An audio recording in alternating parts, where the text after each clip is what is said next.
আজ বানাবো মশলা পাস্তা। তার জন্য পাস্তাগুলোকে সিদ্ধ করে তুলে রাখলাম। তারপরে এখানে একটা প্লেটে আমি সবজিগুলোকে কেটে রেখে দিলাম।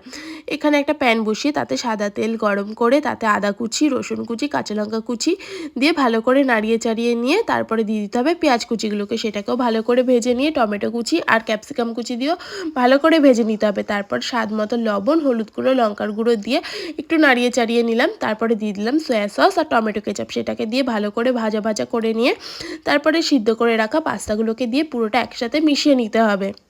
মিশিয়ে নেওয়া হয়ে গেলে নামানোর আগে পাস্তা মশলা দিয়ে একটু নাড়িয়ে চাড়িয়ে নিতে হবে 10 মিনিট মতো। তারপরে নাড়িয়ে চাড়িয়ে নিয়ে একটা প্লেটে আমি নামিয়ে নিলাম। দেখো দেখতে কি সুন্দর লাগছে না?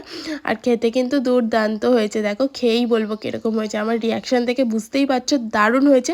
তোমরাও এইভাবে পাস্তা বানিয়ে খেয়েও ভালো লাগবে। আর আমার ভিডিওগুলো ভালো লাগলে আমার চ্যানেলটি সাবস্ক্রাইব করে পাশে থেকো। চলো টাটা, আবার নেক্সট ভিডিওতে দেখা হচ্ছে। ভালো থাক।